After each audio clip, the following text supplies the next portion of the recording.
Ayan o. So yun na siya guys oh. So ito yung sa may Blooming Treat. Yan, kung makikita mo dito, halos nabaklas na oh. Yung binabaklas na rin. Nagsisimula na yung construction ng NSCR project dito sa Metro Manila. Kamakailan lang na nasuspended itong operation ng PNR from Governor Pascual to Tutuban and Tutuban to Alabang naman. Isa sa pipicture natin ngayon itong area ng Blooming Treat dahil halos nilagyan na siya ng mga bakod dito yung daanan ng train, and then unting-unting tinatanggal na rin yung mga rail tracks. So nakaparallel lang itong gagawing NSCR dito sa NLEX-SLEX Connector Project. Once natapos naman itong NSCR project, malaking ginawa. Simula dito sa Clark International Airport, makakarating ka ng Calamba, Laguna nang nagsasakay lang ng train. At ang travel time nito ay magiging less than 2 hours. Kamakailan lang na-update natin tong NSCR sa Alabang naman. Tinatanggal na rin yung mga rail tracks dito. At itong Star Mall Alabang ay tuluyan na rin dinidemolish, lalo na itong harap niya halos natapyas na.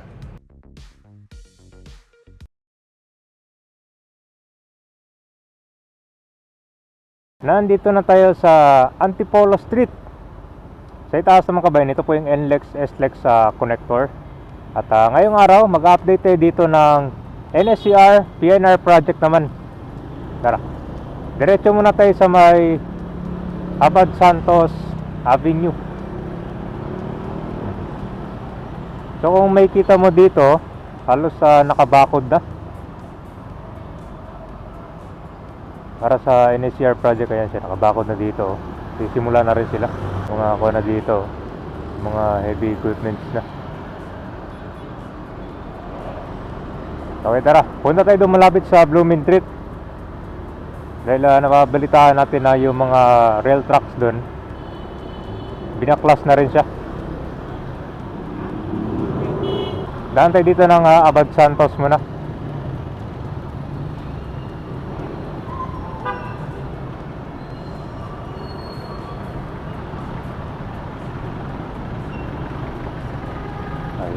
Ito na pala, meron na palang tarpaulin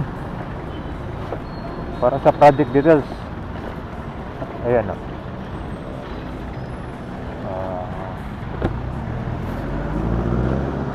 Bali ito siya, City of Manila ang location. Ayan o, so Blooming Treat Station. Ito pala yung itsura ng Blooming Treat to. Maganda pala siya oh. Elevated na.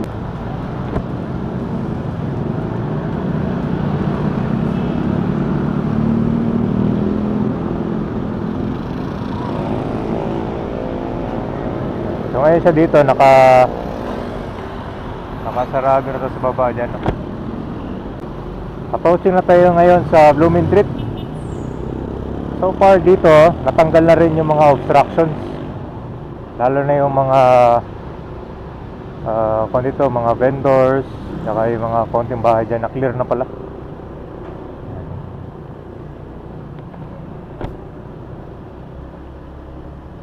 So itong Antipolo Street, mas lumawak na siya ngayon. Daanan pa ito ng mga sasakyan papunta dyan sa may Rizal Avenue. So dire-diretso ko na pala, tuloy-tuloy na pala kahit hanggang dun sa Sampaloc, Manila. Nilagyan na rin siya ng bakod. So yun guys, dito na tayo sa Blooming Treat. Sa una naman, yan po yung PNR Blooming Treat Station. So nandito tayo ngayon sa LRT Line 1. Ito naman yung sa harap ng PNR Blooming Treat Station. Wala na rin pala dito, binaklas na rin no?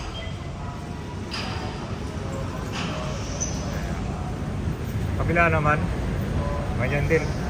Yan yung dalan sa NLEX.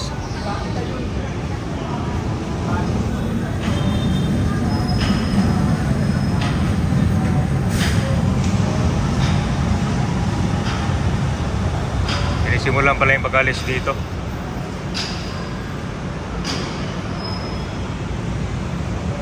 Ewan ko lang kung dito yung gagawin, no? Pero ito yung magiging elevated ito siya dito.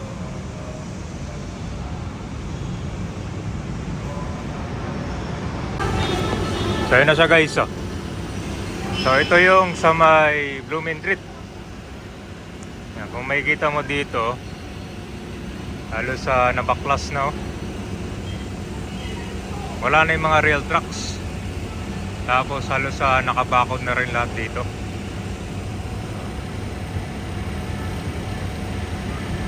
Meron din sa dulo, di naman sa dulo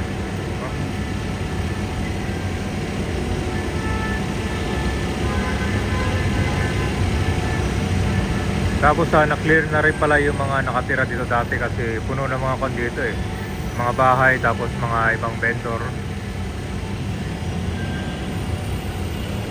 So soon ito yung magiging elevated na daanan ng train.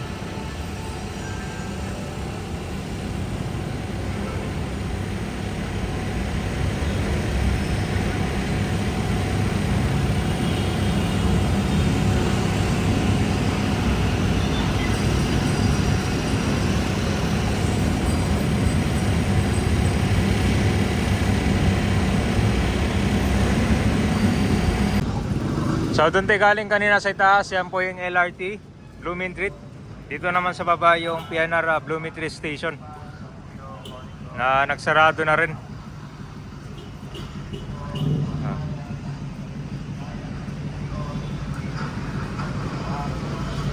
So yun na nga, sabi na ba yung kanina, kung ayusin hopefully dito sa may content Antipolo Street, dahil kita mo naman, di ba? Halos yung mga tao dito sa kalsada sila naglalakad dahil sa mga obstructions, di ba? Mahaba pa to. Ngayon, diretso tayo papunta doon sa may Sampaloc area. Nandito na tayo ngayon sa Sampaloc, Manila. Dito sa Algeciras. Itong nakikita nyo ngayon, ito na po yung PNR España Station. Malapit sa kanyan, España Boulevard. So dito, sarado na rin. Malaking improvement ang abangan dito sa station ng Espanya, dahil dito ang daming mga pasahero niyan. Lalo na pag from Espanya to Buendia, Makati, marami bumababa dito. Algeciras corner, SH Leola. Nilagay na rin siya ng dito, barrier. Ito yung sa Espanya station. Naglatag na rin pala ng mga gamit dito. Tapos dito rin, yun, nilagyan na siya ng mga dito, bakod. Okay, nandito na tayo sa Fajardo Street. Ito yung NLEX, SLEX. Plus na rin yung mga rail tracks dito sa may kanyang Espanya. Lagyan pa ng mga bakod dito. Saka nag-umpisa na rin pagtanggal ng mga rail tracks.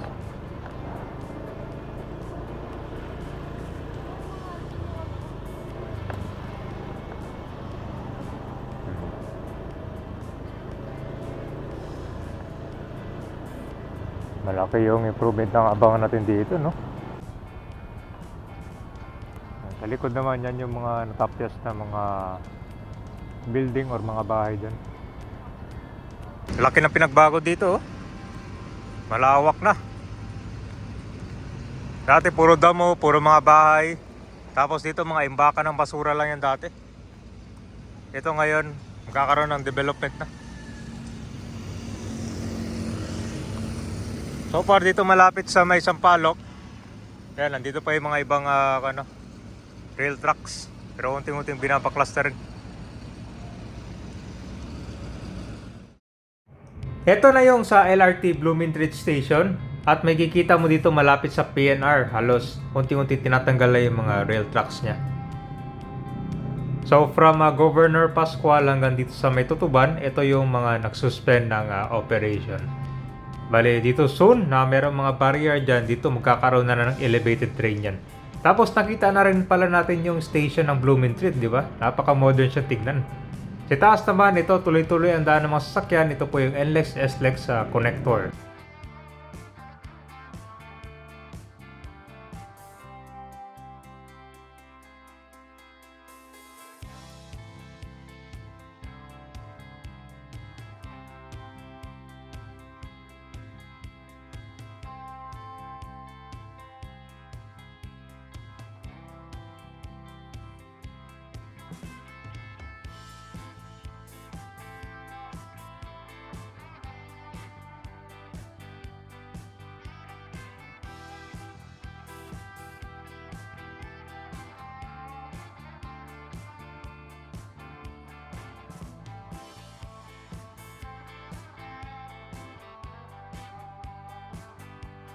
Eto pala papuntang Tutuban yan. Sarado na rin pala siya dito. Meron ng bakod.